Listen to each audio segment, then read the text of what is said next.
ഏവരെയും പുതിയ വാർത്തയിലേക്ക് ഞാൻ സ്വാഗതം ചെയ്യുകയാണ്. ഇറാനും ഇസ്രായേലും തമ്മിലുള്ള യുദ്ധത്തിൽ ഇറാന്റെ മേൽ ഇസ്രായേൽ നടത്തിയ ആക്രമണം നെതന്യാഹു ഒറ്റയ്ക്ക് പെട്ടെന്ന് തീരുമാനിച്ചതല്ലെന്നും ആക്രമണത്തിന് മണിക്കൂറുകൾക്ക് മുൻപ് ട്രംപും നെതന്യാഹുവും യൂറോപ്യൻ യൂണിയനിലെ പ്രധാനപ്പെട്ട നേതാക്കളുമായി ടെലിഫോണിൽ സംസാരിച്ചതിന് ശേഷം മാത്രമാണ് അവരുടെ നിർദ്ദേശം അനുസരിച്ച് നെതന്യാഹു ഇറാനെ ആക്രമിക്കുകയായിരുന്നു എന്ന വാർത്തകളാണ് ഇപ്പോൾ പുറത്തു വരുന്നത്. ആക്രമണത്തിൽ അഥവാ ഇസ്രായേലിന് മേൽക്കൈ നേടാനായെങ്കിൽ നമുക്കെല്ലാവർക്കും ചത്തതുപോലെ കിടക്കാം എന്നൊരു തീരുമാനമായിരുന്നു ഇവരുടേത്. അതിലൂടെ ലോകത്തിന് മുന്നിൽ ഞങ്ങളാരും ഒന്നും അറിഞ്ഞിട്ടില്ല എന്ന് പ്രകടിപ്പിക്കുകയും ചെയ്യാം. അത് നെതന്യാഹു അയാളുടെ ഒറ്റയ്ക്കാണ് ഇതെല്ലാം ചെയ്തത്, ഞങ്ങളാരും അറിഞ്ഞിട്ടില്ല, അത് വളരെ തെറ്റായിപ്പോയി എന്നൊക്കെ പറയുകയും എന്നാൽ പിന്നിൽ നിന്ന് ഇയാൾക്കുള്ള മുഴുവൻ സപ്പോർട്ടുകളും കൊടുത്തുകൊണ്ട് വംശഹത്യ തുടരാനും കഴിയും എന്നൊക്കെയാണ് ഇവർ കരുതിയിരുന്നത്. എന്നാൽ ഇതിനെല്ലാം പൊളിച്ചുകൊണ്ട് ഇറാന്റെ ഭാഗത്തു നിന്നും ഇസ്രായേലിനെ മുഴുവൻ തകർത്ത് തരിപ്പണമാക്കിക്കൊണ്ട് ആക്രമണങ്ങൾ ഉണ്ടായപ്പോൾ പിന്നിൽ നിന്ന് നെതന്യാഹുവിനെ സപ്പോർട്ട് ചെയ്തിരുന്ന ഇവരിൽ ഓരോരുത്തരും ഇപ്പോൾ പതുക്കെ പുറത്തേക്ക് വരാൻ ആരംഭിച്ചിട്ടുണ്ട്. അതിനിപ്പോൾ ആദ്യമായി പുറത്തിറങ്ങുന്നത് UK ആണ്. ഇസ്രായേലിന്റെ രക്ഷയ്ക്കായി ഞങ്ങളിപ്പോൾ ജെറ്റുകളും മറ്റ് സൈനിക യൂണിറ്റുകളും ആയുധങ്ങളുമെല്ലാം മിഡിൽ ഈസ്റ്റിലേക്ക് മാറ്റുകയാണെന്നാണ് UK പ്രധാനമന്ത്രി കെയർ സ്റ്റാമർ പറയുന്നത്. ഇതുവരെ UK ഇസ്രായേലിനൊപ്പം ഒരു സൈനിക നടപടിയിലും പങ്കെടുത്തിട്ടില്ലെന്നും ഇപ്പോൾ അതല്ല സാഹചര്യം, ഇസ്രായേലിനെ രക്ഷിക്കേണ്ടത് ഞങ്ങളുടെ കടമയാണ് എന്നാണ് ഈ സ്റ്റാർമർ പറയുന്ന ഡയലോഗ്.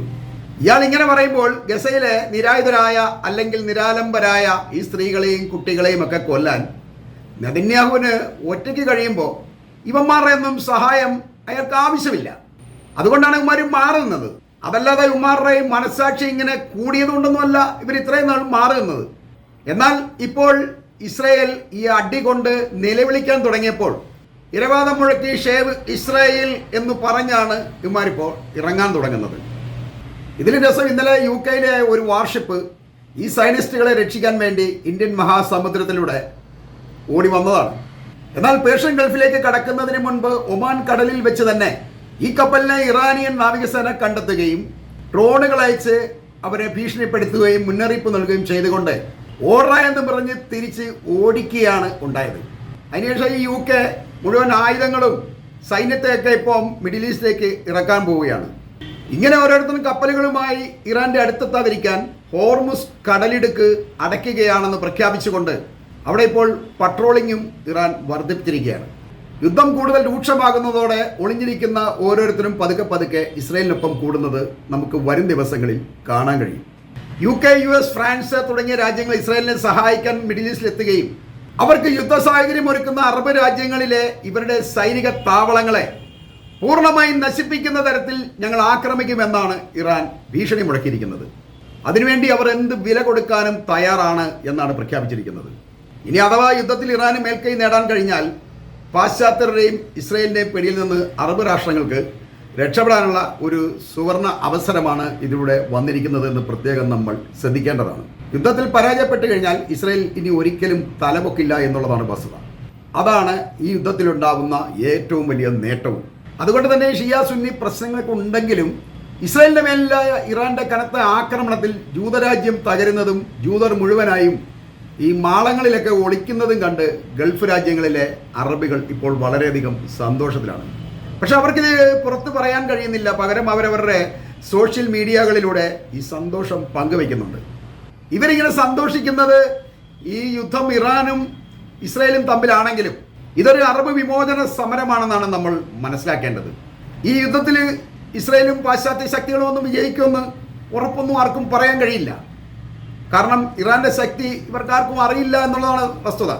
അതിലുപരി യുദ്ധത്തിന് പിന്നിൽ മറ്റു ചില വസ്തുതകൾ ഒളിഞ്ഞുകിടപ്പുണ്ട് എന്ന് നമ്മൾ മനസ്സിലാക്കണം. റഷ്യയും ചൈനയും ഒക്കെ ഇറാന് ആയുധങ്ങൾ നൽകി സഹായിച്ചാൽ അത് ഈ രാജ്യങ്ങൾക്ക് വലിയ നേട്ടമാവും പിന്നീട് ഉണ്ടാക്കുക.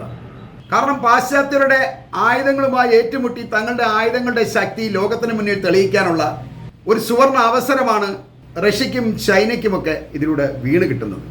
പാശ്ചാത്യരുടെ ആയുധങ്ങളെയും വിമാനങ്ങളെയും ഒക്കെ ഇറാന് വീഴ്ത്താനായാൽ ആയുധ കമ്പോളത്തിൽ റഷ്യൻ ചൈനീസ് ആയുധങ്ങൾക്ക് വലിയ ഡിമാൻഡാവും പിന്നീട് വർദ്ധിക്കുക.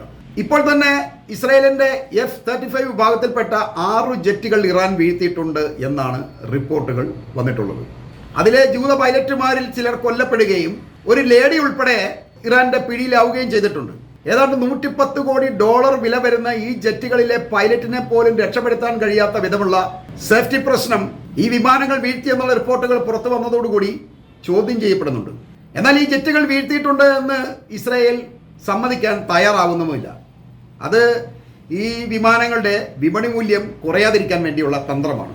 നമ്മൾ അറിയേണ്ട മറ്റൊരു കാര്യം, ഇന്ത്യ പാക് യുദ്ധത്തിൽ ഇന്ത്യയുടെ പക്കലുള്ള ഫ്രാൻസിൽ നിന്നും വാങ്ങിയ റാഫേൽ ഇനത്തിൽപ്പെട്ട വിമാനങ്ങളെ പാകിസ്ഥാൻ വീഴ്ത്തിയപ്പോൾ ഈ വിമാനം വാങ്ങാൻ തയ്യാറായിരുന്ന പല രാജ്യങ്ങളും അത് ക്യാൻസൽ ചെയ്ത വാർത്തകൾ റാഫേൽ വിമാനത്തിൻ്റെ വിപണി മൂല്യത്തെ കാര്യമായി തന്നെ ബാധിച്ചിട്ടുണ്ട്.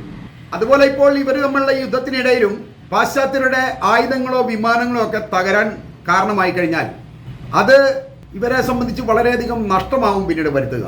ഈ ആയുധങ്ങളെല്ലാം പിന്നെ തീയിട്ട് ചുട്ടുകളേണ്ടി വരും. ആരും വാങ്ങാനുണ്ടാവില്ല. വാങ്ങിയവർക്കെല്ലാം ഇപ്പോൾ അബദ്ധമായിട്ടിരിക്കുകയാണ്. ഈ റാഫേൽ വിമാനമൊക്കെ വാങ്ങിയവരൊക്കെ പെട്ടിരിക്കുന്നതാണ് റിപ്പോർട്ടുള്ളത്.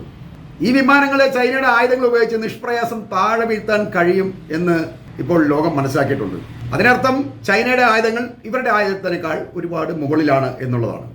ആയുധ മാർക്കറ്റിന്റെ ഭാഗമായി യുദ്ധത്തെ വൻ ശക്തികൾ ഏറ്റെടുത്താൽ അത് വളരെ രൂക്ഷമായ തരത്തിൽ മാറുകയായിരിക്കും പിന്നീട് ഉണ്ടാവുക. മിഡിൽ ഈസ്റ്റ് മുഴുവനായും വൻ നാശത്തിലും നഷ്ടത്തിലും കലാശിക്കുകയാവും അതിൻ്റെ ഫലവും. ഇസ്രായേൽ പൂർണ്ണമായും തീരുമെന്നുള്ള കാര്യം പിന്നെ എടുത്തു പറയേണ്ട ആവശ്യമൊന്നുമില്ല. ഇസ്രായേൽ തോൽക്കണമെന്നും നശിക്കണമെന്നും അറബികൾ ആഗ്രഹിക്കുമ്പോൾ തന്നെ ഇറാൻ ജയിക്കരുതെന്നുള്ള വിചിത്രമായ ആഗ്രഹമാണ് അവർക്കുള്ളത്. അതിന് കാരണം പിന്നെ ഇറാന്റെ മേൽക്കോയ്മയാവും ഈ അറബികൾക്ക് മേലുണ്ടാവാൻ പോകുന്നത്. ആരുടെയെങ്കിലും ഒരു അടിമത്തത്തിൽ നിന്ന് അവർക്ക് ഒരിക്കലും രക്ഷപ്പെടാൻ കഴിയില്ല എന്നുള്ളതാണ് വാസ്തവം.